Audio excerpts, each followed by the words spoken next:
नमस्कार साथियों, आपका हमारे चैनल पर हार्दिक स्वागत है। आज हम बिहार सिविल कोर्ट का सेट प्रैक्टिस एनालाइज करेंगे। यह सेट रुक्मिणी प्रकाशन प्लेटफॉर्म बुक से लिया गया है।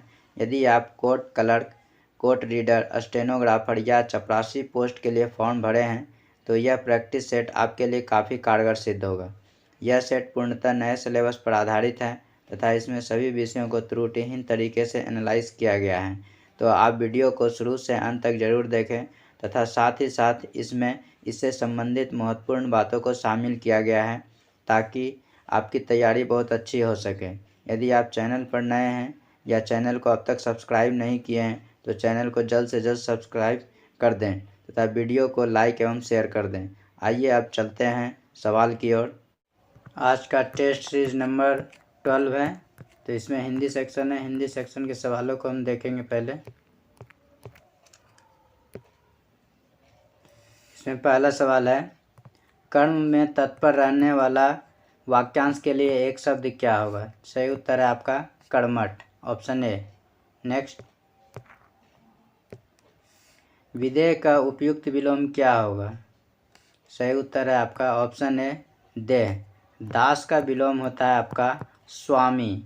सुशील का विलोम होता है आपका दुशील। नेक्स्ट, बोला गया एक सम श्रुत भिन्नार्थक शब्द का सही अर्थ आपको बताना है। तो अर्जन करने का अर्थ क्या होता है? कमाना। और अड़चन का क्या अर्थ होता है? बाधा। तो इसका जो कि ऑप्शन ए में ही है, इसका सही उत्तर हो गया आपका ऑप्शन ए। नेक्स्ट, इसमें बोला गया है दी गए लोकोक्तियों में गलत लोकोक्ति का चयन कीजिए। तो इसमें जो आपका गलत लोकोक्ति है वो है ढाक के 3 पुत्र, ऑप्शन ए। तो इसका सही उत्तर हो गया आपका ऑप्शन ए। यहाँ पुत्र के जगह जो है पात होता है, तो इसका सही फ्रेज होगा आपका ढाक के 3 पात। नेक्स्ट, इसमें बोला गया है वह दिन में फल खाता है, यह किस वाच्य का उदाहरण है? तो पहले आप जानें कि वाच्य जो है 3 तरह का होता है, कर्तृवाच्य, कर्मवाच्य और भाववाच्य। 3 तरह का वाच्य होता है। तो कर्तृवाच्य अगर आप इंग्लिश में जानेंगे तो और भी बेटर होगा समझने में। उसको क्या कहते हैं? Active voice. और कर्मवाच्य को क्या कहते हैं? Passive voice. एक्टिव वॉइस में आप क्या देखते हैं, अर्थात कर्तृवाच्य में आप क्या देखेंगे कि सेंटेंस में जो है एक सब्जेक्ट और एक वर्ब रहेगा और एक ऑब्जेक्ट रहेगा। तो इसमें जो है सब्जेक्ट पर क्रिया का फल पड़ता है, अर्थात सब्जेक्ट का ही वहाँ पर मेन परफॉर्मेंस होता है। तो उसको हम कहेंगे एक्टिव वॉइस या कर्तृवाच्य। जहाँ कर्म का प्रधानता दिखेगा वहाँ का वो सेंटेंस क्या कहलाएगा? कर्मवाच्य। जहाँ पर क्रिया का प्रधानता दिखेगा वो हो जाएगा आपका भाववाच्य। तो यहाँ पर देखिए वह दिन में फल खाता है, तो ये आपका क्या है? कर्तृवाच्य है। ये एक सिंपल सेंटेंस है और इसमें जो है वह पर जोर पड़ता है, अर्थात सब्जेक्ट पर फल पड़ रहा है, अर्थात सब्जेक्ट ही यहाँ का प्रधान मेन है। तो यहाँ पर वह जो है आपका प्रधान सब्जेक्ट हो गया, तो यहाँ पे कर्ता पे ही फल पड़ा, जिसके कारण ये आपका कर्तृवाच्य हो गया, जो कि ऑप्शन सी सही है। इसमें देखिए अगर कर्मवाच्य का सेंटेंस होता तो किस टाइप से होता? तब इसमें क्या होता कि फल मेरे द्वारा खाया गया या फल उसने खाया। तो यहाँ पे जो फल होगा शुरुआत में आ रहा है, अर्थात फल पर सारा बोझ पड़ रहा है। तो जहाँ पे जिस शब्द पर फल पड़ेगा उसी से हम समझेंगे कि ये कर्मवाच्य होगा या कर्तृवाच्य होगा या भाववाच्य होगा। जैसे एक और सेंटेंस लेते हैं, मैं पुस्तक पढ़ता हूँ। ठीक है, तो ये आपका कौन सा सेंटेंस है? मैं पुस्तक पढ़ता हूँ। तो ये आपका सिंपल सेंटेंस है। सिंपल सेंटेंस अधिकांशतः जो है कर्तृवाच्य होता है, अर्थात एक्टिव वॉइस होता है। तो ये आपका हो गया क्या? कर्तृवाच्य। अगर इसी को हम कर्मवाच्य के फॉर्म में लिखेंगे तो क्या बोला जाएगा? पुस्तक मेरे द्वारा पढ़ी गई। यहाँ देखिए पुस्तक जो कि इस सेंटेंस में कर्म था ये शुरुआत में आ गया और इसका पैसिव बनाया गया। पुस्तक मेरे द्वारा पढ़ी गई, यहाँ पुस्तक पे जोर पड़ रहा है, तो ये हो जाएगा आपका कर्मवाच्य। और भाववाच्य का एक सेंटेंस देख लेते हैं, जैसे कि मुझसे चला नहीं जाता। यहाँ चलने का जो है भाववाचक में ज़्यादा जोर पड़ रहा है, अर्थात क्रिया पर ज़्यादा जोर पड़ रहा है। तो चलना यहाँ पर जो है ज़्यादा जोर पड़ रहा है। तो मुझसे चला नहीं जाता है, ये किस तरह का वाच्य है? भाववाच्य है। तो यहाँ पे जो सेंटेंस दिया गया था उस अनुसार से आपका सही उत्तर कर्तृवाच्य होगा। नेक्स्ट, इसमें बोला गया है इनमें से कौन सी रचना सुमित्रा नंदन पंत की नहीं है? इसका सही उत्तर है आपका ऑप्शन ए। ये तीनों जो है सुमित्रा नंदन पंत की रचनाएं हैं। कुकुड़मुत्ता जो है आपका रचना सूर्यकांत त्रिपाठी निराला का है। किसका है? सूर्यकांत त्रिपाठी निराला का है। तो इसका सही उत्तर हो गया आपका ऑप्शन ए। नेक्स्ट, हिंदी भाषा में किस लिपि का प्रयोग होता है? ये तो आप भी जानते हैं। सही उत्तर है आपका ऑप्शन सी, देवनागरी। नेक्स्ट,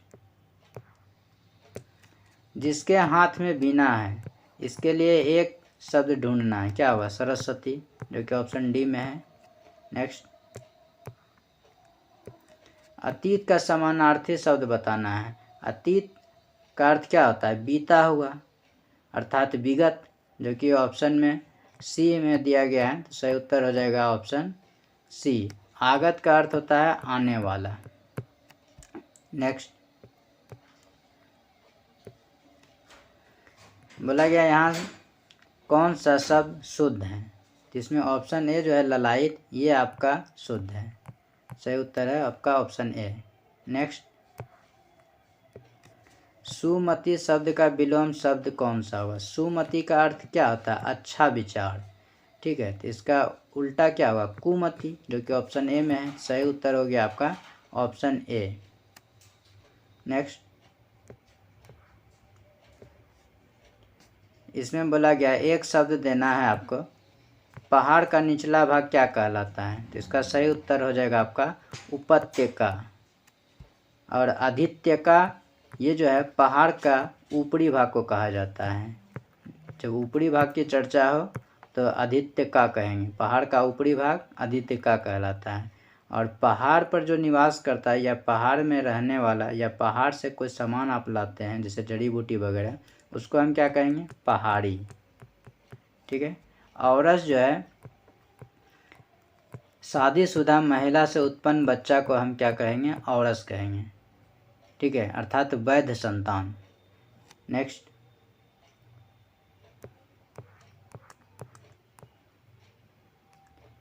इसमें बोला गया पानी का बुलबुला होना, मुहावरे का सही अर्थ क्या है? सही उत्तर है आपका ऑप्शन बी, क्षणभंगुर होना। नेक्स्ट, इसमें बोला गया है दिए गए शब्द के सर्वाधिक उपयुक्त समानार्थी शब्द का चयन करें। अंबर, अंबर का अर्थ होता है आकाश, व्योम, नभ, गगन। तो यहाँ पर देखिए समानार्थी है तो व्योम आ गया। तो सही उत्तर हो गया आपका ऑप्शन बी। नेक्स्ट, जो इंद्रियों की पहुंच से बाहर हो, वाक्यांश के लिए एक शब्द क्या होगा? तो इसका सही उत्तर है आपका इंद्रियातीत, जो कि ऑप्शन ए में है। नेक्स्ट, और इसमें देखिए एक है इंद्रिय जीत, इसका अर्थ होता है जिसने इंद्रियों पर विजय पा लिया है। नेक्स्ट, अंधेरी रातों वाला पखवाड़ा, वाक्य के लिए एक उपयुक्त शब्द क्या होगा? तो इसका सही उत्तर है आपका कृष्ण पक्ष, ऑप्शन सी। देखिए अगर सिर्फ पूछा जाता अंधेरी रात किसे कहते हैं, तब उत्तर होता आपका अमावस्या। अंधेरी रात को हम अमावस्या कहते हैं, ठीक है। और फ्रेश रात को, जिसमें कि चंद्रमा पूरे आकार में होता है अर्थात लाइट स्थिति में होता है, उसको क्या कहते हैं? पूर्णिमा, ठीक है। तो अमावस्या और पूर्णिमा आप समझ गए। आप समझते हैं कृष्ण पक्ष और शुक्ल पक्ष, इसमें होता क्या है? पखवाड़ा है समय, समय को बताता है। 14 दिन को पखवाड़ा कहा जाता है, ठीक है। कभी कभी 15 दिन भी काउंट होता है। तो आपको पता है कि महीने में कभी 28 दिन भी होता है, 29 दिन भी होता है। और 30 दिन भी होता है, तो इसमें पखवाड़ा में 14 दिन माना जाता है। तो इसमें हम जानेंगे कि शुक्ल पक्ष क्या है और कृष्ण पक्ष क्या है। देखिए, जैसे मान लेते हैं हम, यहाँ पे आपका चंद्रमा है, ठीक है। जिस दिन चंद्रमा पूरे लाइट में होता है उसको क्या कहते हैं, पूर्णिमा। मान लेते हैं यहाँ पे पूर्णिमा। उसके बाद इधर चंद्रमा छोटा होते जाएगा, ठीक है। और जब इस तरफ से चंद्रमा छोटा से धीरे धीरे बड़ा होकर इधर लाइट तक पहुँचा, कृष्ण पक्ष जो है अंधेरे वाला पार्ट को कहा जाता है। जब यहाँ पे आपका पूर्णिमा हो गया तो उसके बाद जो आगे का टाइम जाएगा वो अंधेरा वाला होगा, ठीक है। धीरे धीरे अंधेरा होते चला जाएगा। तो इधर वाला पार्ट को मतलब पूर्णिमा से अमावस्या की ओर जाएंगे तो वो हमारा टाइम क्या कहलाएगा, कृष्ण पक्ष कहलाएगा। और जब अमावस्या से पूर्णिमा की ओर आएंगे तो उसको क्या कहेंगे, शुक्ल पक्ष कहेंगे, ठीक है। आप कृष्ण पक्ष शुक्ल पक्ष समझ गए, अमावस्या समझ गए, पूर्णिमा समझ गए। अब चलते हैं मल मास की तरफ। मल मास क्या है, देखिए हम लोगों के कैलेंडर के अनुसार से एक साल कितने दिनों में होता है, 365 दिन में होता है। ये जो कैलेंडर में है 365 दिन है, हम लोग का काउंटिंग किस आधार पर होता है, सूर्य के संदर्भ में होता है कि जब पृथ्वी सूर्य का परिक्रमा करती है तो 365 दिन में पूरा कर लेती है। तो इस अनुसार से हमारा कैलेंडर जो है, अंग्रेजी कैलेंडर 365 दिन का होता है। लेकिन यही जब मापन चंद्रमा के आधार पर होता है तो एक साल जो है पूर्ता है चंद्रमा के आधार पर, तो उसमें आपका जो है आता है 354 दिन। तो एक साल में अगर चंद्रमा के आधार पर हिंदी कैलेंडर के अनुसार से माना जाए तो उसमें टोटल दिनों की संख्या होती है 354 दिन। अब देखिए एक साल में डिफरेंस कितना हो गया है इन दोनों कैलेंडर से, 11 दिन का अंतर हो गया है। तो हर तीसरे साल में क्या हो जाएगा आपका, 3 बार 11 का डिफरेंस होगा, अर्थात 33 दिन का डिफरेंस हो गया, जो कि लगभग 1 महीने के इक्वल है। तो ये जो है हर एक 3 साल में 1 महीने का डिफरेंस होता है, तो इसको कह दिया जाता है 13वां मास, या इसी 13वां मास को कहा जाता है मल मास या अधिमास, ठीक है। तो समझ गए मल मास। नेक्स्ट, इसमें बोला गया सुव्यवस्था का विलोम नहीं है, ठीक है। तो देखिए इसका सही उत्तर हो जाएगा आपका ऑप्शन सी, सुव्यवस्था का सिमिलर वर्ड सुचारू है, बाकी सभी एक जैसा वर्ड है, ये सब अपोजिट मीनिंग है। इसका सही उत्तर हो गया 17 का आपका सी। नेक्स्ट, इसमें बोला गया आंखें चुराना का क्या अर्थ है, तो सही उत्तर हो जाएगा आपका छिप जाना, ऑप्शन ए। नेक्स्ट, कम बोलने वाले व्यक्ति को क्या कहते हैं, अल्पभाषी या मितभाषी, ठीक है। और अधिक बोलने वाले को क्या कहते हैं, वाचाल। नेक्स्ट, चंचल शब्द का विलोम शब्द क्या है, चंचल का अर्थ क्या होता है, चलायमान, चलने वाला, स्थिर नहीं है, ठीक है। तो इसका विलोम क्या हो जाएगा, स्थिर, जो कि ऑप्शन डी में है। तो सही उत्तर हो गया आपका ऑप्शन डी, अस्थिर। स्थिर का क्या है, विलोम है, और स्थिर क्या है, चंचल का समानार्थी शब्द है। अचेत क्या होता है, अचेत से पहले आप समझिए सचेत। अचेत और सचेत एक दूसरे का अपोजिट है। तो सचेत का अर्थ होता है सतर्क, तो अचेत क्या आ जाएगा, सतर्क का उल्टा अर्थात लापरवाह। अस्तबद्ध, अस्तबद्ध का अर्थ होता है हक्का बक्का, ठीक है, भौचक्का रह जाना। नेक्स्ट, अब देखिए ये हमारा इंग्लिश सेक्शन आया है। तो इंग्लिश सेक्शन में 21 से 23 नंबर सवाल में बोला गया बेस्ट एक्सप्रेस मीनिंग बताना है, अर्थात सिमिलर वर्ड, एक जैसा जो अर्थ देता है वो ऑप्शन ढूंढना है। तो इसमें पहला मीनिंग है आपका डीफर। डीफर का अर्थ होता है टालना, कुछ दिन के लिए, ठीक है। तो इसका जो सही उत्तर हो जाएगा आपका पोस्टपोन, इसका भी अर्थ होता है टालना। मैच आप जानते हैं, दिया से लाई को भी मैच कहते हैं, या मैच का दूसरा मीनिंग होता है कि तुलना करना, जैसे इस व्यक्ति का गुण उस व्यक्ति से मैच करता है, तो वहाँ क्या करते हैं, तुलना करते हैं, मैचिंग देखते हैं। कन्फ्लिक्ट का अर्थ होता है संघर्ष, छोटी मोटी लड़ाई, ठीक है, झगड़ा। बैलेंस तो आप जानते हैं, संतुलन। नेक्स्ट इसमें बोला गया है असिस्ट। असिस्ट का अर्थ होता है सहायता देना, ठीक है। तो चेक का अर्थ क्या होता है? जांचना। एड का अर्थ क्या होता है? सहायता देना। और पार्डन का अर्थ क्या होता है? क्षमा करना। डिले का अर्थ क्या होता है? देर करना। तो इसका सही मीनिंग कौन सा हो गया? ऑप्शन बी, एड, सहायता देना। नेक्स्ट इसमें बोला गया है कॉम्पिटेंट। कॉम्पिटेंट का अर्थ होता है आपका सक्षम, ठीक है। तो इसका सिमिलर वर्ड देना है कॉम्पेरेबल। कॉम्पेरेबल कंपेयर से बना है, जिसका अर्थ होता है तुलना करना, ठीक है। कंफर्टेबल। कंफर्टेबल का अर्थ क्या होता है? आरामदायक। कॉम्पेटिबल। कॉम्पेटिबल का अर्थ होता है अनुकूल या सुसंगत।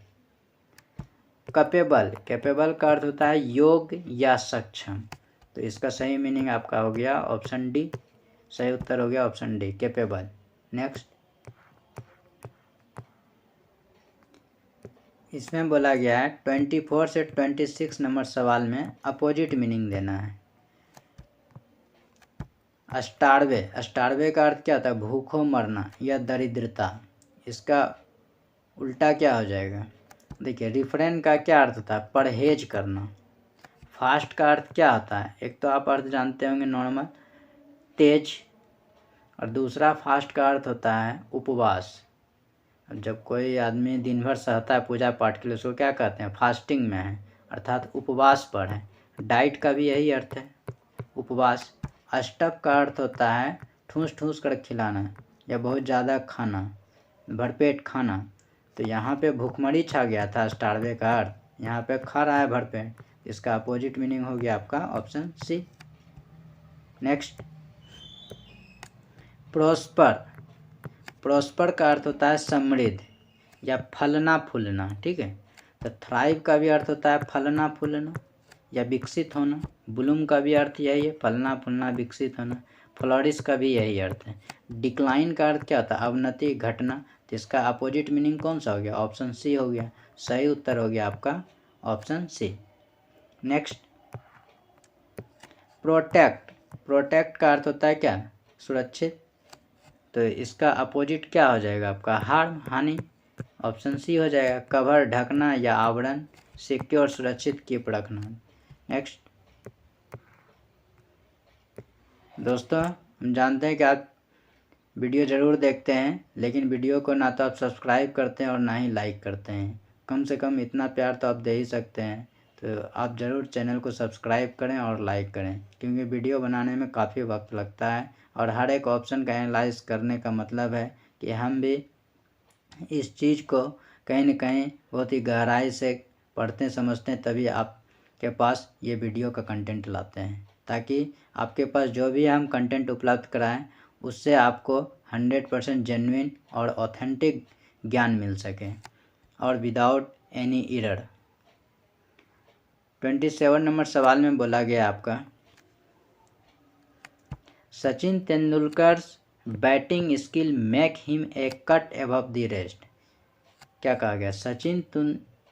सचिन तेंदुलकर का बैटिंग स्किल जो है उसको क्या बना दिया? बड़ा बना दिया, सीनियर बना दिया, लोगों से अलग कर दिया, क्या कर दिया? लोगों की अपेक्षा उसको क्या कर दिया? उत्कृष्ट कर दिया। बाकी सभी की अपेक्षा सचिन तेंदुलकर का बैटिंग स्किल जो है उसको उत्कृष्ट कर दिया, सम्मानित कर दिया, ठीक है। तो यहाँ पे सुपीरियर हो जाएगा, ऑप्शन बी।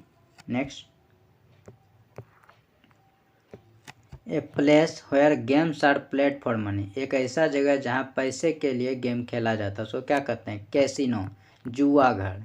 सही उत्तर हो गया आपका ऑप्शन है। यूनिवर्सिटी आप जान रहे हैं, विश्वविद्यालय। चर्च, गिरजाघर। जिम्नासियम। जिम का अर्थ आप जानते हैं, GYM, व्यायाम। जिम्नासियम का अर्थ क्या होगा? व्यायामशाला। नेक्स्ट इसमें बोला गया आपका be more successful than someone.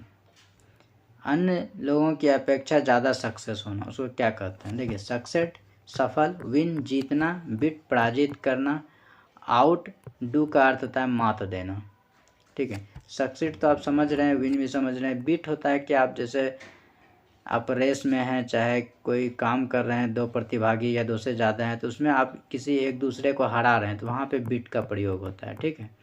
लेकिन आउटडू का प्रयोग वहाँ था जहाँ की सब लोग सक्सेसफुल हैं, लेकिन उन सभी सक्सेसफुल में जो सबसे ज़्यादा सक्सेसफुल है उन सभी से बेटर, उसको हम आउटडू कहेंगे। जैसे अभी मान लें अभिनय शर्मा या गगन प्रताप या खान सर, ये सभी एक अच्छे टीचर हैं और इन सभी अपने आप में सक्सेसफुल टीचर हैं, लेकिन अगर इसकी तुलना आपस में की जाए कि इन सभी में से ज़्यादा सक्सेसफुल कौन है, तो क्या कहेंगे, खान सर हैं। अर्थात खान सर ने इन सभी टीचरों को मात दे दिया है, मतलब इन सब से बहुत आगे निकल चुके हैं। तो यहाँ पे जो आपका सही उत्तर हो गया आउटडू हो गया। नेक्स्ट, इसमें बोला गया है 30 से लेकर 32 नंबर सवाल में वन वर्ड चुनना है। बोला गया है all the arts believes and social institutes ETC characteristics of a race. सभी प्रकार की कलाएं, विश्वास और सामाजिक संस्थाएं इत्यादि रेस अर्थात कुल या जाति का क्या है, विशेषताएं। कैरेक्टरिस्टिक का अर्थ होता है विशेषताएं, आप लिख लीजिए। तो इसका क्या मीनिंग हो जाएगा, सही उत्तर हो जाएगा आपका सिविलाइजेशन, सभ्यता। कल्चर, संस्कृति। इंफ्रास्ट्रक्चर का क्या अर्थ होता है, आधारभूत संरचना। रिचुअल, रिचुअल का अर्थ होता है आपका संस्कार। नेक्स्ट, इसमें बोला गया है ए गिवन स्पेस, टाइम और पोजीशन। एक निश्चित स्थान, समय और स्थिति दिया गया हो, उसे क्या कहते हैं, शॉट। देखिए पहला ऑप्शन दिया शॉट, तो शूट का भी2 है, शॉट। शूट मतलब क्या होता है, गोली मारना, HOOT शूट, इसका भी2 SHOT हो गया। स्टफ, स्टफ अभी कुछ देर पहले सवाल में देखे थे, ठूस ठूस कर खिलाना, भरपेट खाना। स्टॉक, भंडारण। स्लॉट, छेद, दरार, ठीक है। तो स्लॉट यहाँ पर देखिए वैसे तो ऑप्शन कोई भी सटीकता से नहीं दिया गया है, लेकिन अगर इसका उत्तर माने, चूँकि हम लोग ऑप्शन से बंधे हैं, तो यहाँ पे स्लॉट सही होगा, क्योंकि स्लॉट जो है छेद वगैरह कहीं भी अगर आप देखते हैं तो उसका एक लोकेशन ज्ञात हो जाता है कि इस जगह पे छेद है, अर्थात उसका टाइम और पोजीशन पता चल जाता है और उसका जगह। तो इस अनुसार से जो है स्लॉट सही होगा, जो कि ऑप्शन सी में है। Next, breathe hard and with difficulty. क्या बोला गया, सांस बहुत तेज़ी से लेना या कठिनाई पूर्वक लेना, ठीक है। Breathe hard and with difficulty, सांस आप तेज़ी से ले रहे हैं तो उसे क्या कर रहे हैं, या कठिनाई से ले रहे हैं, तो उसका क्या सही वन वर्ड आएगा। स्ट्रेंगल का अर्थ होता है गला घोटना। चौक का अर्थ होता है गला घोटना। कफ का अर्थ होता है सर्दी, खांसी, जुकाम। पैंट का अर्थ होता है आपका हाफ पैंट, फुल पैंट, ये सब नहीं होता है। पैंट का अर्थ होता है दम फूलना या तड़पना। तो इस अनुसार से जो सही उत्तर हो जाएगा आपका ऑप्शन डी हो जाएगा। कठिनाई पूर्वक सांस लेना को हम क्या कहेंगे, पैंट कहेंगे। दम फूल रहा है, तड़प रहा है, सांस लेने में काफ़ी परेशानी हो रही है। नेक्स्ट,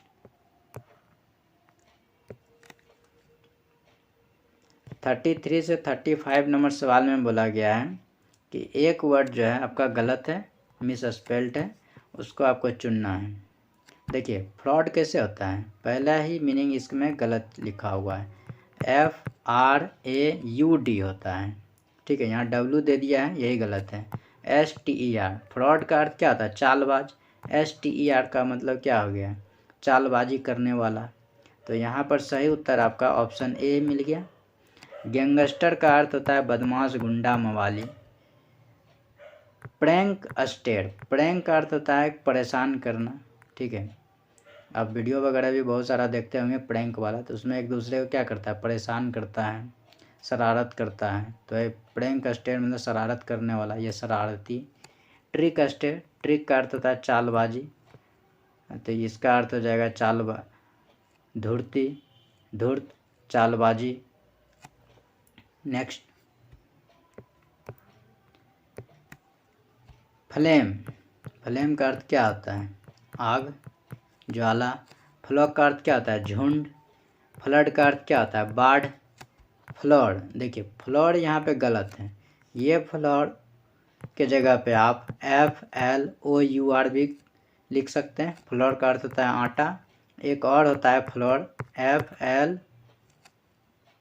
FLOOR, फ्लोर, इस अर्थ का होता है सतह, फर्श। तो कोई भी फ्लोर हो सकता है, क्योंकि उच्चारण दोनों सब फ्लोर ही दे रहा है, यहाँ पर हम कोई भी फ्लोर मान सकते हैं। तो इरर आपका ऑप्शन सी में है, तो इस अनुसार से ऑप्शन सी उत्तर हो गया।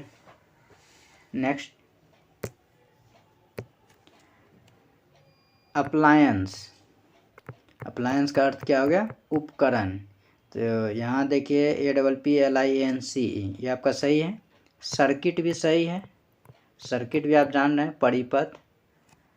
फेनोमेनन, फेनोमेनन का अर्थ होता है घटना, इवेंट जिसको बोलते हैं, EVENT, इवेंट।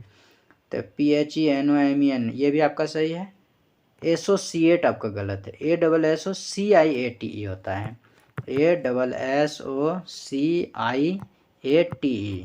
और इसमें डी लगा दिया है तो ये V2 कर दिया है, वर्ब का दूसरा रूप बना दिया है, एसोसिएट। ठीक है, यहाँ पे जो एस दिया है ये नहीं होगा, सी होगा। एसोसिएट का अर्थ होता है सहबद्ध, जोड़ना। तो यहाँ आपका आंसर हो गया आपका ऑप्शन डी में मिल गया गलत पार्ट, तो ऑप्शन डी हो गया सही उत्तर। नेक्स्ट, इसमें देखिए बोला गया फिलर दिया गया है, एक वर्ड आपको सेंटेंस समझकर बढ़ना है। इसमें देखिए बोला गया है student parking should be blank, student should not be charge to buy parking stickers. क्या होना चाहिए? स्टूडेंट के पार्किंग के लिए क्या होना चाहिए? फ्री होना चाहिए। कॉस्टली तो होना चाहिए, चीप, सस्ता, फाइन। चीप भी अगर करेगा तो ठीक माना जाएगा, लेकिन फिर भी उसके लिए बर्डन ही है, क्योंकि स्टूडेंट के पास पैसा काफ़ी कम होता है। तो यहाँ पे फ्री ज़्यादा उपयुक्त ऑप्शन है, तो इस सही उत्तर हो जाएगा आपका ऑप्शन बी। नेक्स्ट,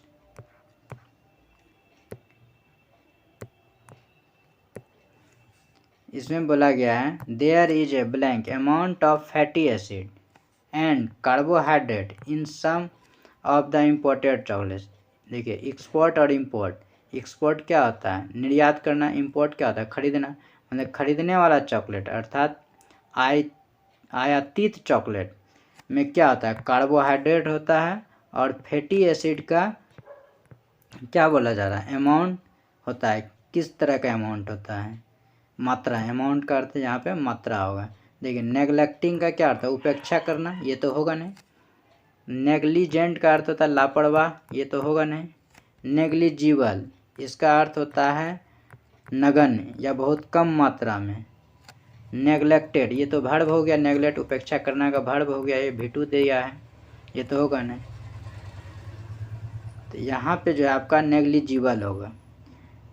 कहने का मतलब है कि आयातित चॉकलेट, जो हम चॉकलेट खरीदते हैं उसमें कार्बोहाइड्रेट और फैटी एसिड का नगण्य मात्रा होता है। यहाँ पे क्या आएगा? नेग्लिजिबल, नगण्य मात्रा। नेक्स्ट, इसमें बोला गया आपका द इजिप्टियंस, इजिप्टियंस का अर्थ क्या होता है? मिस्र के लोग। Developed ways to prevent the dead body from, उन्होंने एक क्या विकसित किया? डेड बॉडी को सड़ने से बचाने के लिए एक तरीके को विकसित किया। तो यहाँ पर देखिए डिस्ट्रॉइंग, हो नाश करना, ये तो होगा नहीं। डाइंग, ये तो होगा नहीं, मरना। ड्रूपिंग का अर्थ होता है झुकने वाला या गिरने वाला, तो ये तो होगा नहीं। डिकेइंग, क्षय होने से बचाना या सड़ने होने से बचाना, तो यही सही उत्तर है कि क्षय होने से जो है उसको प्रिवेंट करना है, मतलब बचाना है। तो सही उत्तर हो जाएगा आपका ऑप्शन डी। इसमें बोला गया आपका the man fail exhausted, exhausted का अर्थ होता है आपका थका होना या थक जाना, ये V2 है पास्ट टेंस में। After climbing a blank of stairs, देखिए फ्लाइट तो आप जानते हैं, वैसे एरोप्लेन होता है, हवाई जहाज होता है या उड़ान होता है। हिप का अर्थ होता है ढेर, समूह। फ्लीट का अर्थ क्या होता है? जहाज़ों का जत्था, ये भी एक तरह का समूह ही है। पैक का अर्थ भी झुंड, समूह होता है। तो देखिए जब सीढ़ियों की संख्या ज़्यादा होता है तो उसको कहते हैं फ्लाइट ऑफ स्टेयर्स। ठीक है, जैसे आप छोटे मोटे सीढ़ी मतलब जिसमें कि सीढ़ियों में स्टेप कम होता है तो वहाँ तो लोग कम थकते हैं, लेकिन जब सीढ़ियों की लंबाई ज़्यादा और उसमें स्टेप बहुत ज़्यादा हो तो लोग प्राय थक जाते हैं। तो वहाँ पे हम फ्लाइट ऑफ स्टेयर्स बोलते हैं कि ज़्यादा सीढ़ियों पर चढ़ने से जो है व्यक्ति थक जाता है। तो यहाँ पे जो सही उत्तर आ जाएगा आपका फ्लाइट। जैसे बिल्डिंग वगैरह में सीढ़ियों की संख्या ज़्यादा होती है अर्थात उसमें स्टेप की संख्या ज़्यादा होती है, तो वहाँ पे हम फ्लाइट ऑफ स्टेयर्स कहेंगे। नेक्स्ट, इसमें बोला गया है Pahari is the most blank spoken language in Himachal Pradesh. Pahari जो है हिमाचल प्रदेश में प्रायः बोली जाती है या अधिकांशतः बोली जाती है। तो यहाँ पे क्या हो जाएगा आपका सही उत्तर? कॉमनली, आमतौर पर या अधिकांशतः। तो इसका सही मीनिंग कॉमनली है, ऑप्शन डी हो जाएगा। केयरफुली तो होगा नहीं, क्विकली स्ट्रिक्टली तो होगा नहीं। नेक्स्ट, हमारा जीके और करंट अफेयर का क्वेश्चन देखेंगे। पहला क्वेश्चन है आपका, चित्तौड़ में विजय स्तंभ का निर्माण किसने किया था? सही उत्तर है आपका राणा कुंभा, ऑप्शन सी। राणा कुंभा के बारे में पूछा जाए वो किस वंश से संबंधित थे? तो सही उत्तर होगा आपका सिसोदिया वंश। किस वंश से? सिसोदिया वंश। नेक्स्ट, अकबरनामा किसने लिखा था? सही उत्तर है आपका अबुल फजल, जो कि ऑप्शन सी में है। अकबरनामा का तीसरा पार्ट क्या था? आईने अकबरी, याद रखिएगा।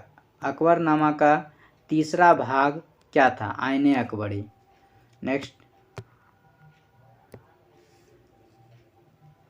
इसमें पूछा गया है भारतीय राष्ट्रीय कांग्रेस का पहला अंग्रेज अध्यक्ष कौन था? सही उत्तर है आपका ऑप्शन ए जॉर्ज यूल। भारतीय राष्ट्रीय कांग्रेस का स्थापना कब हुआ? 28 दिसंबर 1885 को। इस समय कितना प्रतिनिधियों ने भाग लिया था? 72। कितना प्रतिनिधि था? 72 प्रतिनिधि था। भारतीय राष्ट्रीय कांग्रेस का संस्थापक कौन था? ए.यू. हुम था। इसके अध्यक्ष कौन थे? डब्ल्यू.सी. बनर्जी था। अध्यक्ष कौन था? डब्ल्यू.सी. बनर्जी। और दूसरा अध्यक्ष कौन था? दादा भाई नौरोजी। पहला अध्यक्ष डब्ल्यू.सी. बनर्जी, दूसरा अध्यक्ष दादा भाई नौरोजी। ठीक है। और जॉर्ज यूल जो है कांग्रेस का कौन सा अधिवेशन का अध्यक्ष था? चौथा। कौन सा था? चौथा। अर्थात 1988 में इन्होंने अध्यक्षता की थी कांग्रेस का। नेक्स्ट, निम्नलिखित में से किस व्यक्ति को grand old man of India के नाम से जाना जाता है? सही उत्तर है आपका ऑप्शन बी दादा भाई नौरोजी। अगर ये पूछे दादा भाई नौरोजी ने कांग्रेस का कितना अधिवेशन किया? 2 अधिवेशन किया। एक 1886, ठीक है, और दूसरा 1906। कांग्रेस का नाम कांग्रेस किसने दिया? दादा भाई नौरोजी ने। ठीक है, कांग्रेस का नाम कांग्रेस किसने दिया? दादा भाई नौरोजी ने। नेक्स्ट, इसमें बोला गया है निम्नलिखित में से कौन से बराबर वर्षा वाले स्थान को जोड़ने वाली रेखाएं दर्शाती हैं? देखिए, आइसोहिप्स, आइसोबार, आइसोहेलाइन, आइसोहाइट्स। ठीक है, तो इसका जो सही उत्तर हो जाएगा आपका आइसोहाइट्स हो जाएगा। समान वर्षा वाला लाइन को क्या कहते हैं? आइसोहाइट्स। ऑप्शन डी सही उत्तर है। आइसोहेलाइन में होता है समान लवणता वाला। ठीक है, समान लवणता वाला। आइसोबार और आइसोहिप्स के बारे में समझते हैं। ठीक है, ये दोनों लगभग इक्वल ही है। समान दाब वाले क्षेत्र को बोला जाता है, लेकिन इसमें थोड़ा सा अंतर होता है। क्या अंतर होता है वो थोड़ा समझ लीजिए आप। आइसोबार जब हम कहेंगे तब जो है जो वायुमंडलीय दबाव मापा जाता है उसमें जो बैलेंसिंग लाइन होता है वो समुद्र का सतह होता है। ठीक है, उसी से हम उसकी ऊंचाई माप कर देखते हैं वायुमंडलीय दबाव कितना है। लेकिन जब बैलेंसिंग लाइन पृथ्वी गोल है, मान लेते हैं पृथ्वी गोल है, जब छोटे से आकार में पृथ्वी का इस भाग को लेंगे तो लगभग समतल होगा। जब पृथ्वी के छोटे से एरिया जो कि समतल भाग है, जब उसको हम बैलेंसिंग लाइन मानेंगे तब हम जो है उसको आइसोहिप्स कहेंगे। जब यही चीज़ समुद्री सतह से बोला जाएगा तो आइसोबार कहेंगे। दोनों में ही आपका जो है वायुमंडलीय दाब का ही मापन होता है। समझ गए। वैसे पृथ्वी जब बहुत बड़ी आकार से तुलना होगा तब हाइट जो है डिफरेंस हो जाएगा। मान लीजिए पृथ्वी यहाँ है और यहाँ से तुलना करेंगे तो यहाँ और यहाँ चूँकि सेम हो जाएगा, लेकिन एक यहाँ है और एक यहाँ है, तब यहाँ से अगर ये ऊंचाई मापें और ये ऊंचाई मापें तो यहाँ पर देखिए ऊपर सेम लाइन है लेकिन ये ऊंचाई डिफरेंस है, तो यहाँ पर ये गड़बड़ हो जाएगा। तो पृथ्वी का जब समतल लाइन खींचेंगे तो ऐसा छोटे जगह में ही ये करीब करीब समतल दिखता है। अगर आप किसी ज़िले में रहते हो तो वहाँ आप आँखों से देख सकते हो कि ये ज़मीन समतल है, लेकिन अब जब हेलीकॉप्टर या हवाई जहाज़ से ऊपर से देखेंगे तो आपको लगेगा कि पृथ्वी का कुछ भाग ऊपर है कुछ नीचे है। तो इस अनुसार से आप समझ गए। नेक्स्ट,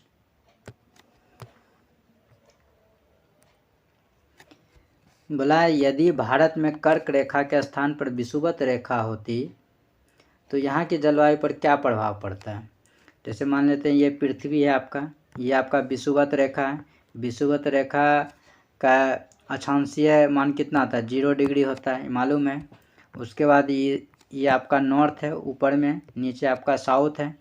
ये वाला एक लाइन अक्षांश रेखा है जो कि इस 0 डिग्री से 23.5 डिग्री नॉर्थ मतलब ऊपर है, नॉर्थ साइड, इसको क्या बोलते हैं, कर्क रेखा बोलते हैं। और यहीं पर आपका भारत है, ठीक है। अगर हम नीचे काउंट करें 23.5 डिग्री तो क्या बोलेंगे, ये मकर रेखा है। पिछले वीडियो में भी ये चीज़ का चर्चा हम किए थे। तो नीचे वाला को 23.5 डिग्री अक्षांश को क्या बोलते हैं, मकर रेखा बोलते हैं। और 23.5 डिग्री उत्तरी अक्षांश को क्या बोलते हैं, कर्क रेखा बोलते हैं। अब देखिए विषुवत रेखा पर क्या होती है, 12 घंटे का दिन और 12 घंटे का रात होता है, जहाँ की सूर्य की किरणें सीधी पड़ती हैं, अर्थात गर्मी बहुत होता है और वर्षा भी बहुत होती है। जब हमारा भारत इस 23.5 डिग्री अर्थात कर्क रेखा से हटकर विषुवत रेखा के पास चला आएगा तो क्या होगा, गर्मी बहुत ज़्यादा पड़ेगी, वर्षा बहुत ज़्यादा होगा। तो इस अनुसार से हम ऑप्शन ढूंढेंगे। तो इसमें देखिए कौन सा ऑप्शन में बता रहा है, अधिक ताप कम वर्षा, ये तो गलत हो गया, वर्षा कम नहीं होता ज़्यादा होता है। देखिए इसका सही उत्तर आपका ऑप्शन बी में दिखा रहा है, तो ऑप्शन बी सही उत्तर हो गया, अधिक ताप और अधिक वर्षा। नेक्स्ट,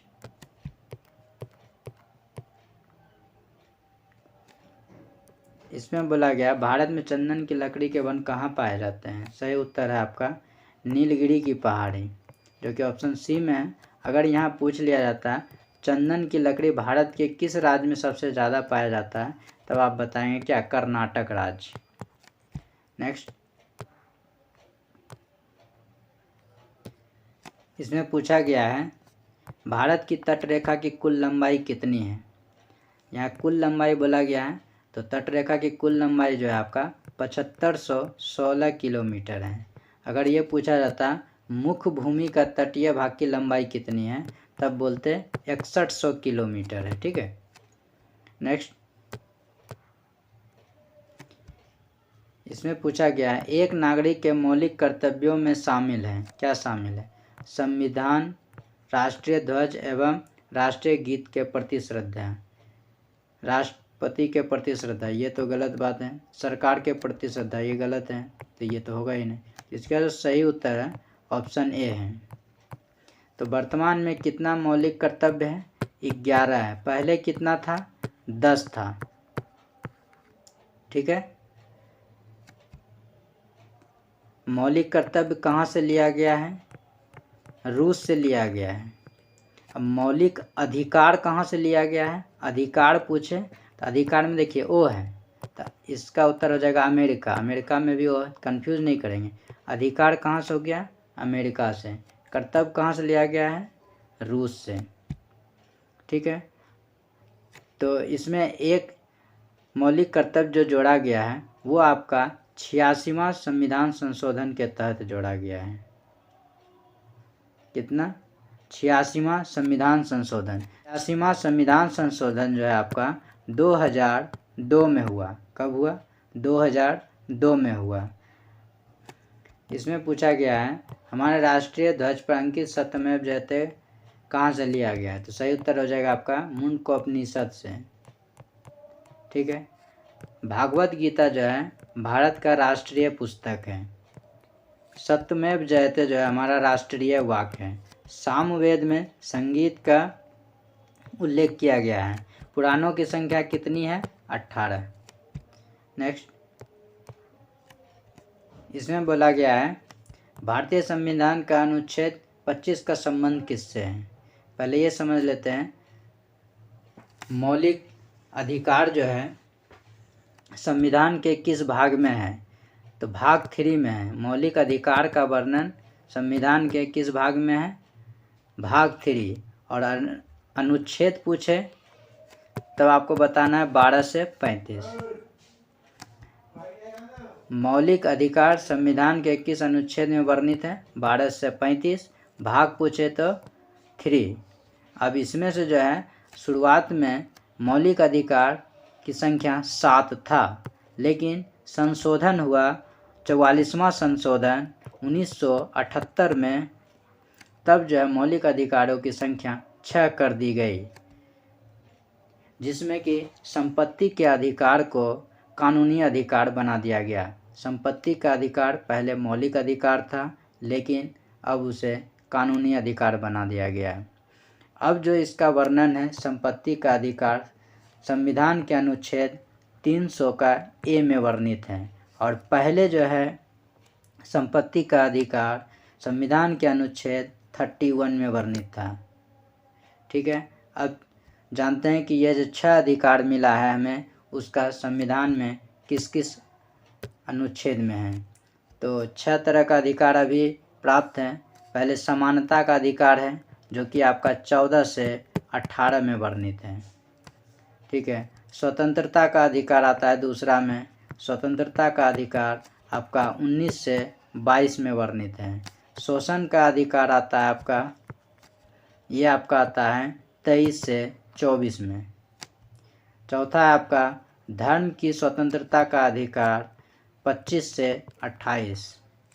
उसके बाद आता है संस्कृति और शैक्षिक अधिकार 29 से 30। संवैधानिक उपचारों का अधिकार अनुच्छेद 32। सबका आप कंटिन्यूअस लिख लीजिए, ये आपके लिए काफ़ी इम्पोर्टेंट है। अब समझते हैं कि इसमें जो पूछा गया था क्वेश्चन, अनुच्छेद 25 में किसका वर्णन है, अर्थात 25 का संबंध किससे है। तो 25 किस में जाएगा आपका? धर्म की स्वतंत्रता। 25 से 28 में धर्म की स्वतंत्रता है, तो इस अनुसार से जो आपका सही उत्तर हो गया ऑप्शन सी हो गया। तो आप समानता भी सीख गए, संपत्ति के अधिकार के बारे में भी सीख गए कि अभी जो वर्णित है संपत्ति का अधिकार 300 का ए में है। पहले किस अनुच्छेद में था? 31 में था संशोधन से पहले। अब वर्तमान में अब हो गया है 300 का ए। धर्म की स्वतंत्रता आप समझ गए 25 में है। अल्पसंख्यक की सुरक्षा का जो अनुच्छेद है वो आपका 29 है। कितना है?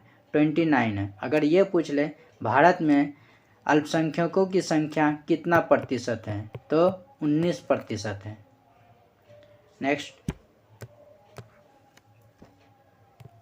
इसमें बोला गया पेरिस ओलंपिक 2024 का आधिकारिक नारा क्या घोषित किया गया। सही उत्तर है गेम्स वाइड ओपन, जो कि ऑप्शन ए में है।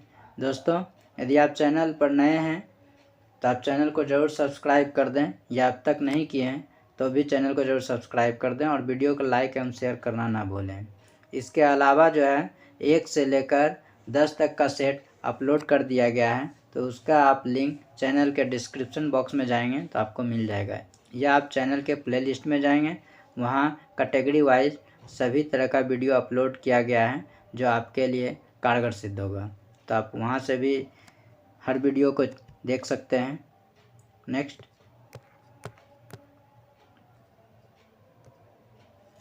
इसमें बोला गया 53 में मुस्लिम महिला अधिकार दिवस भारत में कब मनाया जाता है। तो सही उत्तर हो जाएगा आपका ऑप्शन डी 1 अगस्त। नेक्स्ट, भारत में राज्यों के मध्य विवाद उच्चतम न्यायालय में आते हैं। किस कैटेगरी में? प्रारंभिक अधिकारिता में, ऑप्शन बी। नेक्स्ट, इसमें पूछा गया आपका, भारत का उच्चतम न्यायालय निम्नलिखित में से किसके निर्णय मानने से बाध्य है? इसमें देखिए उपर्युक्त में से कोई नहीं जवाब सही है। उच्चतम न्यायालय अगर एक बार निर्णय दे दिया तो वो फिर अपने आप की भी नहीं सुनता है, तो इस अनुसार से ऑप्शन सी भी देना गलत हो जाएगा यहाँ पे। ठीक है, तो ये दोनों तो है ही नहीं। एक उम्मीद था कि ये हो सकता था, लेकिन ये भी नहीं हो चुकी है। और जब निर्णय दे देता है तो फिर खुद का भी नहीं सुनता है। तो इसका जो सही उत्तर हो जाएगा ऑप्शन डी हो जाएगा। एक बार जो निर्णय मिला, अर्थात जो मैंने कमेंटमेंट कर दी उसके बाद मैं अपनी आप की भी नहीं सुनता हूँ। यही आप समझ सकते हैं उच्च न्यायालय का निर्णय। नेक्स्ट, परागकण के द्वारा क्या उत्पन्न होता है? सही उत्तर है आपका परागकोश। परागकण आपका परागकोश के द्वारा उत्पन्न किया जाता है, जो कि ऑप्शन ए में है। नेक्स्ट,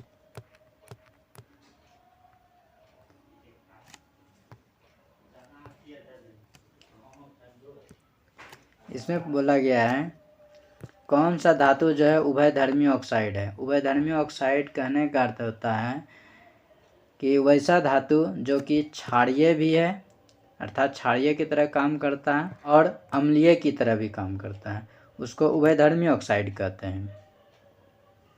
इसमें जो धातु आता है एल्यूमिनियम आता है, पीबी अर्थात सीसा आता है, जेडन अर्थात जिंक आता है। तो इस अनुसार से आपका उत्तर क्या हो जाएगा? ऑप्शन बी हो जाएगा एल्यूमिनियम। नेक्स्ट,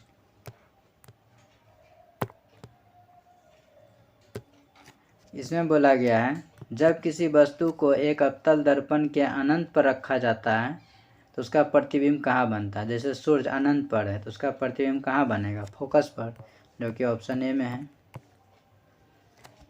ठीक है, नेक्स्ट, एल्केन का सूत्र क्या है?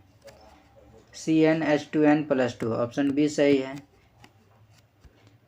एक चींटी के डंक में कौन सा अम्ल होता है? सही उत्तर है फॉर्मिक अम्ल। तो फॉर्मिक अम्ल है नहीं, उसका दूसरा नाम दिया है मेथनोइक अम्ल, जो कि IUPAC नाम है। तो इसका सही उत्तर हो जाएगा आपका ऑप्शन बी। सिट्रिक अम्ल किस में पाया जाता है? नींबू में। लैक्टिक अम्ल किस में पाया जाता है? दूध में। ऑक्जेलिक अम्ल किस में पाया जाता है? टमाटर में। नेक्स्ट सेक्शन आपका मैथ है। मैथ के लिए हम सेपरेट वीडियो अपलोड कर देंगे। यदि आप मैथ के क्वेश्चन को देखना चाहते हैं तो आप एक बार देख सकते हैं। उसके बाद हम आपको लेकर चलेंगे कंप्यूटर सेक्शन की ओर।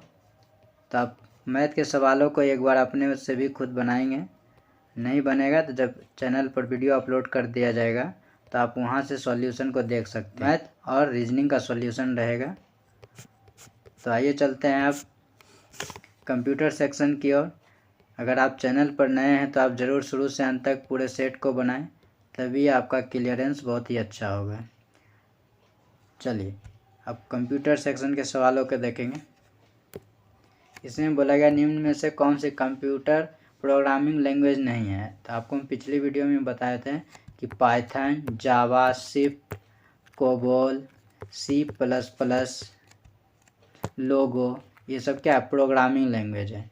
और यहाँ देखिए C++ में 4 बार प्लस दे दिया गया, ये 2 प्लस फालतू है। इस अनुसार से सही उत्तर हो गया आपका ऑप्शन है। अगर C++ होता तो ये भी उत्तर सही होता है कि ये भी प्रोग्रामिंग लैंग्वेज है, लेकिन 4 बार प्लस दे दिया है तो ये आपका गलत हो गया। ठीक है, कोबोल जो है आपका व्यावसायिक भाषा है, कॉमर्शियल लैंग्वेज के लिए इसको अडॉप्ट किया गया है। और लोगो जो है बच्चों की पढ़ाई से संबंधित, इसमें ग्राफिक्स छोटा मोटा कार्टून वगैरह के लिए होता है, तो उसको जो है लोगों का प्रोग्रामिंग भाषा तैयार किया गया है। नेक्स्ट, इनमें से कौन कंप्यूटर का एक रजिस्टर नहीं है? सही उत्तर आपका बफर। बफर जो आपका मेमोरी कार्ड का जो है पार्ट है। ठीक है, संचयक, प्रोग्राम काउंटर, स्टैक पॉइंटर, ये सब जो है आपका रजिस्टर के श्रेणी में आता है। नेक्स्ट, तो यहाँ पर जो आपका सही उत्तर मिल गया ऑप्शन डी हो गया। नेक्स्ट, इसमें बोला गया है कंप्यूटिंग का कौन सा प्रकार कंप्यूटेशन, स्टोरेज और यहाँ तक कि एप्लीकेशन को भी पूरे नेटवर्क में सर्विस के रूप में करता है, क्या चीज़? तो इसका जो सही उत्तर हो जाएगा आपका क्लाउड कंप्यूटिंग, ऑप्शन है। क्लाउड कंप्यूटिंग के बारे में थोड़ा सा समझ लेते हैं कि इसमें जो भी फाइल वगैरह जो भी नेटवर्क संबंधित बातें होती हैं वो सारा जो है नेट से चलता है और इसमें जो है सारा माध्यम जो है ऑनलाइन ही होता है। इसका एक बड़ा फ़ायदा क्या होता है कि इसमें वायरस का अटैक नहीं हो पाता है, जिसके कारण सारा डिटेल वगैरह सुरक्षित होता है। जैसे आप एक छोटे से उदाहरण समझ सकते हैं, आपके मोबाइल में यह सिस्टम है गूगल ड्राइव होगा, ये सभी क्लाउडिंग सिस्टम है, ठीक है।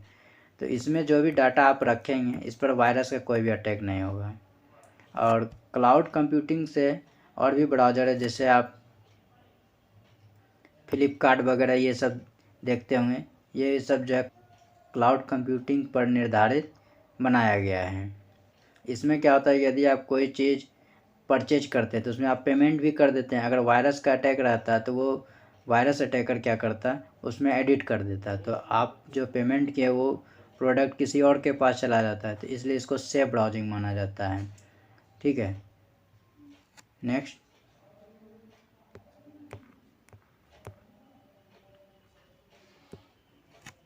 इसमें पूछा गया है ग्राहकों को ऑन डिमांड उपयोगिता आधार कंप्यूटिंग सेवा प्रदान के लिए वितरित कंप्यूटर गतिमान है। देखिए उसी का सेम चीज़ है, अभी फ्लिपकार्ट का उदाहरण दिए ऑन डिमांड, उसमें ही हम लोग डिमांड करते हैं कि कौन सा चीज़ खरीदना है नहीं खरीदना है, तो उसमें जो सेवा प्रदान की जाती है तो उसको हम क्लाउड कंप्यूटिंग ही कहते हैं। तो यहाँ पे ऑप्शन सी सही हो गया। नेक्स्ट, बोला गया यहाँ कंप्यूटर के 4 मुख्य कार्य क्या हैं। तो इसमें देखिए प्रोसेसिंग का काम होता है, आउटपुट भी होता है, स्टोरेज भी होता है, इनपुट, यही आपका सही है। ये तो आसान सवाल है, आप ऑप्शन से भी टिक कर सकते थे पढ़ने के बाद। नेक्स्ट, इसमें बोला गया प्रत्येक वेब डॉक्यूमेंट का एक यूनिक एड्रेस होता है जो कहलाता है, क्या कहलाता है? तो इसका जो सही उत्तर है आपका URL सही उत्तर है, URL। इसका फुल फॉर्म होता है यूनिफॉर्म रिसोर्स लोकेटर, जो कि ऑप्शन सी में है। इसके बारे में थोड़ा सा समझ लेते हैं URL क्या चीज़ है। जैसे आप कोई वेब ब्राउज़र खोलते हैं, जैसे सरकारी रिजल्ट, ठीक है, अगर आप गूगल में ये लिखेंगे तो सरकारी रिजल्ट से जो भी मिलता जुलता वेबसाइट है वो आपका आ जाएगा। अगर सरकारी रिजल्ट का आप URL लोकेशन लिखते हैं, अगर उस पर टच करते हैं या पूरा पूरा लिख देते हैं तो वो डायरेक्ट आपको सरकारी रिजल्ट के मेन साइट पर लेके जाएगा, या जो उसका साइट रहेगा उस पेज पर लेके जाएगा, वो आपको इधर उधर भटकाएगा, मतलब डायरेक्ट उसी लोकेशन पर पहुंचेगा। तो ये आपका URL हो गया, ठीक है। इसीलिए सभी डॉक्यूमेंट्स का जो है एक यूनिक एड्रेस दे दिया गया है, जिसको कि हम URL कहते हैं, ठीक है। और IP एड्रेस के बारे में थोड़ा सा समझ लीजिए कि IP एड्रेस क्या है। छोटा उदाहरण लेते हैं, जैसे मान लीजिए आपको कोई व्यक्ति कुछ सामान आपको गिफ्ट भेजा है कहीं से, ठीक है, और जो वो गिफ्ट भेजा है वो गिफ्ट आपके घर तक पहुंच जाता है। तो वो कैसे पहुंच जाता है आपके घर तक? उस पर एड्रेस लिखा होता है, और एड्रेस बिल्कुल सही लिखा होता है, तभी वो सही बंदे के घर पे पहुंचता है। जस्ट IP एड्रेस भी वही चीज़ है। IP एड्रेस का अर्थ होता है इंटरनेट प्रोटोकॉल, ठीक है। तो इसका भी अर्थ वही है, एड्रेस का ही काम करता है एक तरह से। जैसे हम नेट पर बहुत सारा चीज़ अपलोड किया हुआ है, अगर हम वहाँ से कुछ भी चीज़ डाउनलोड करते हैं तो वो आपके ही सिस्टम में क्यों डाउनलोड होता है? क्योंकि आपके सिस्टम का एक IP एड्रेस नेम होता है, ठीक है, जो कि ये बताता है उस फाइल को डाउनलोड करते वक्त कि आपके इसी सिस्टम में डाउनलोड होना है। तो IP एड्रेस समझ गए कि हर सिस्टम का अपना एक IP एड्रेस होता है। डोमेन नेम का भी चर्चा पिछले वीडियो में किए थे। डोमेन नेम थोड़ा सा समझ लीजिए क्या है। आप देखेंगे जब साइट ओपन करते हैं तब कुछ भी साइट पर लिखते हैं, जैसे सरकारी रिजल्ट .com, ठीक है, .com जो है ये आपका डोमेन नेम है, या फिर RRB.gov, इस तरह से डॉट करके .com आएगा, कभी .net आता है, कभी .edu आता है। ये सब हर कैटेगरी का डोमेन नेम है। .com का मतलब हो गया कॉमर्शियल वेबसाइट है। .gov का अर्थ हो गया गवर्नमेंट वेबसाइट है। .net का अर्थ हो गया आपका नेटवर्क संबंधित है। .edu का अर्थ हो गया आपका एजुकेशन से संबंधित है। ये जो है साइट पे बहुत सारा चीज़ व्याप्त है, तो वहाँ पे जो है हर चीज़ों को हर कैटेगरी में बांट दिया गया। तो ये आपका डोमेन नेम से निर्धारित होता है, ठीक है। ये आप डोमेन नेम समझिए। हाइपरलिंक क्या है? हाइपरलिंक है कि किसी चीज़ को आप वेबसाइट से जोड़ते हैं, और जब आप कोई स्टोरी या कुछ लिखा होता है तो वहाँ पे उस लिखे हुए मैटर में अगर कोई वर्ड हाइपरलिंक से जुड़ा हुआ आता है तो उसका आप देखेंगे कलर चेंज रहेगा, ठीक है। तो वहाँ पे हाइपरलिंक क्या करता है, उस वस्तु को नेट से कनेक्ट कर देता है। जब वहाँ आप टच करेंगे तो उन चीज़ों के बारे में नेट पर वो सारा डिटेल ओपन हो जाएगा, तो वो आपका हाइपरलिंक है। नेक्स्ट दोस्तों, वीडियो ज़रूर लंबा हो सकता है, लेकिन आपको हम पूरी जानकारी देंगे, इसलिए वीडियो को ज़रूर शुरू से अंत तक देखें, ताकि आपका अगला सेट भी जो है आसानी से बन जाए, आपको किसी तरह का कन्फ्यूजन ना हो। एक क्वेश्चन को आप एनालाइज करते हैं तो आपको पता चल जाता होगा कि उससे कितना जीके बनता है और वो कितना इम्पोर्टेंट होगा आपके लिए। नेक्स्ट, इसमें बोला गया लिनक्स क्या है। ये एक प्रकार का जानते हैं, जिस तरह से विंडोज़ क्या है, ऑपरेटिंग सॉफ्टवेयर है, उसी तरह का लिनक्स भी एक जो है ऑपरेटिंग सॉफ्टवेयर है, ठीक है। तो इसको फ्रीवेयर, और ये ओपन सोर्स सॉफ्टवेयर है कि ये फ्री में डाउनलोड होता है, इसमें कोई चार्ज वगैरह नहीं देना पड़ता है, तो ओपन सोर्स है। तो इसका जो सही उत्तर हो जाएगा आपका ऑप्शन बी और सी दोनों सही है, जो कि ऑप्शन डी सही है। नेक्स्ट, इसमें बोला गया कंप्यूटर में क्या क्या होता है। तो हार्ड ड्राइव भी होता है, मदरबोर्ड भी होता है। ये देखिए केंद्रीय प्रसंस्करण इकाई मतलब सीपीयू का आपका अंग्रेजी नाम को हिंदी में कर दिया, सेंट्रल प्रोसेसिंग यूनिट को हिंदी कर दिया। यहाँ उत्तर हो जाएगा आपका ऑप्शन डी सभी होता है। नेक्स्ट दोस्तों, अगर आप पूरी वीडियो नहीं देखे हैं सेट 1 से लेकर, तो आप चैनल के डिस्क्रिप्शन बॉक्स में जाएंगे, वहाँ आपको सारा सेट मिल जाएगा। इसमें पूछा गया है एक बटन जो अक्षर को ऊपरी या निचले मामले में बनाता है और संख्या को प्रतीकों में बदलता है। देखिए आप कीबोर्ड में देखे होंगे तो एक न्यूमेरिकल कीबोर्ड अर्थात न्यूमेरिक डिजिट देखे होंगे, 1 से 9 तक होगा जो कि राइट साइड में होता है, और एक होता है अल्फ़ाबेट कीबोर्ड जो कि ऊपर में होता है, ABCD के ऊपर होता है, QWERT के ऊपर होगा। उसमें देखेंगे आप डिजिट में सिंबल भी रहेगा और डिजिट भी रहेगा। जैसे 2 है तो 2 के ऊपर में एटदा रहेगा, एक ही की है, की में दोनों इंक्लूड रहेगा। उसी तरह से आप देखे होंगे 3 के ऊपर हच रहेगा, ठीक है। तो उसी के बारे में कहा जा रहा है कि अगर हमको हच लिखना है तो क्या दबाते हैं, अगर 3 लिखना है तो क्या दबाएं, तो उसमें हम क्या प्रयोग करते हैं, शिफ्ट दबाएंगे तो ऊपर वाला जाएगा, नहीं दबाएंगे तो नीचे वाला लिखाएगा। तो ऊपर नीचे का मामला प्रतीक से यही कहा गया है। तो कौन चेंज कर देता है, तो शिफ्ट चेंज कर देता है। स्पेस बार तो आप समझ ही रहे होंगे, जो लंबा वाला बटन होता है वो स्पेस बार कहलाता है। बैक स्पेस तो आप समझ ही रहे हैं, जिससे बाईं ओर डिलीट होता है, और एक होता है डिलीट की से भी डिलीट ही होता है, लेकिन वो दाईं ओर होता है। समझिए बाईं और दाईं ओर क्या है। जैसे मान लीजिए हम एक वर्ड लेते हैं एप्पल, ठीक है, एप्पल वर्ड लिए, और बैक स्पेस जब हम लगाएंगे तो मान लीजिए कर्सर इस पी के सामने है, ठीक है, ये हमारा कर्सर है। बैक स्पेस जब दबाएंगे तो ये वाला पी मेरा डिलीट होगा, लेफ्ट साइड वाला, ठीक है। और जब डिलीट ऑप्शन दबाएंगे तो उसमें जो है राइट वाला क्लिक होगा, राइट वाला पी। तो आप समझिए डिलीट 2 से क्या हो गया दाईं ओर, बो से क्या हो गया बाईं ओर। तो बैक स्पेस से हम बाईं ओर वाले वर्ड को डिलीट करते हैं, और डिलीट से हम दाईं ओर वाले वर्ड को डिलीट करते हैं। तो बैक स्पेस और डिलीट की दोनों के बारे में समझ गए। स्पेस बार तो पता ही है कि जगह छोड़ने के लिए किया जाता है, जैसे Ram is a good boy, तो राम और इज के बीच में स्पेस छोड़ना है तो स्पेस बार का यूज करेंगे। कंट्रोल, किसी कोड वर्ड को लिखने में या कुछ अन्य प्रोग्राम का स्पेशल फंक्शन लाने के लिए हम कंट्रोल प्लस उसके साथ और भी की का प्रयोग करते हैं, तो इसका कंट्रोल का प्रयोग यहाँ पे होता है। नेक्स्ट, यहाँ बोला कोबोल का पूर्ण रूप क्या है, तो इसका सही उत्तर है आपका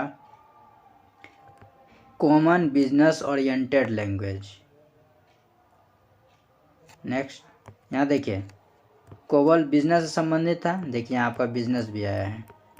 बेसिक तो होगा नहीं, ये तो पहले गलत हो गया, तो इसका आप फुल फॉर्म याद रखेंगे, common business oriented language. Next, Hotmail का शुरुआत कब हुआ था, सही उत्तर है आपका ऑप्शन सी 1996। हॉटमेल का जनक किसको माना जाता है, सबीर भाटिया। सबीर भाटिया को हॉटमेल का जनक माना जाता है।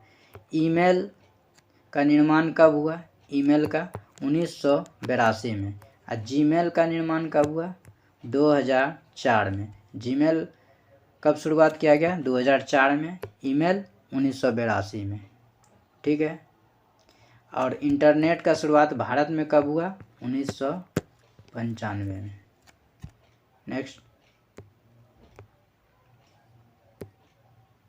इसमें बोला गया आधुनिक कंप्यूटर का खोज कब हुआ, तो द्वितीय विश्व युद्ध के दौरान हुआ था, ये पिछले वीडियो में बताए थे, तो ये हो जाएगा आपका ऑप्शन ए सही है, 1946। नेक्स्ट, इसमें बोला गया सीपीयू का 2 घटक क्या है, और इसे देखिए सीपीयू का मेन रूप से 3 घटक होता है। क्या क्या होता है वो आपको हम बता देते हैं। एक तो पहले होता है control unit, CONTROL control unit. दूसरा होता है ALU अरिथमेटिक लॉजिक यूनिट। तीसरा होता है मेमोरी रजिस्टर, ठीक है। अब यहाँ से 2 घटक पूछा गया है, तो जिसमें ऑप्शन होगा वही आंसर हो जाएगा, तो यहाँ पर ऑप्शन बी ही सही है। नेक्स्ट, इसमें बोला गया आपका मैग्नेटिक इंक करेक्टर का प्रयोग कहाँ होता है, बैंक चेक में भी होता है, स्टाम्प पेपर में भी होता है, क्रेडिट कार्ड में भी होता है। उपयुक्त सभी हो जाएगा सही। आप ATM कार्ड या क्रेडिट कार्ड के पीछे देखेंगे काली सी जो पट्टी है वही आपका मैग्नेटिक इंक करेक्टर है, वो कंप्यूटर रीड कर लेता है कि ये कार्ड आपका डुप्लीकेट है या ओरिजिनल है, ठीक है। चेक में भी यही बात है, स्टाम्प पेपर में भी यही बात है। नेक्स्ट, कंप्यूटर में कितने प्रकार के मेमोरी होते हैं, कंप्यूटर में 2 तरह का मेमोरी होता है आपका, प्राइमरी मेमोरी, ठीक है। दूसरा होता है सेकेंडरी मेमोरी। हिंदी में अगर बोलेंगे प्राथमिक, द्वितीयक, सेकेंडरी का हिंदी हो जाएगा द्वितीयक।